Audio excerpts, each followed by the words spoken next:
الجو الحر ده مش محتاج غير بطيخة ساقعة متقطعة. تعالوا نشوف هنقطعها ازاي بكذا طريقة. أول حاجة نغسلها كويس جدا من بره، وبعدين نقسمها نصين، وبعدين نشيل أي زوايد علشان نص البطيخة يكون على سطح مستوي. يفضل نستعمل كاتن بورد وسكينة حامية، ونخلي بالنا عشان منعورش نفسنا. بعدين نقطعها شرايح بالطول، ونقطعها مثلثات على قد مسكة ايدينا.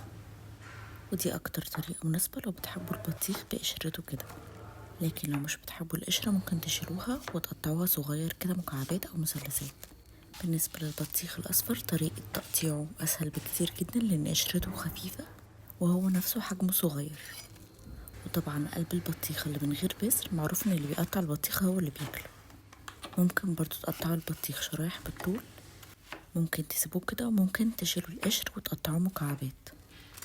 تعالوا نرتب الطبق بتاعنا زي ما احنا عايزين.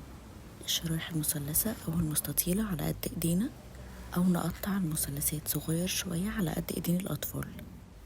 ونقدم معاها البطيخ الاصفر علشان نستفاد من كل الالوان بتاعة البطيخ وكل فوائده، او ممكن نعمل طبق سلطة خفيف على جنب، وطبق بطيخ متقطع مكعبات صغيرة.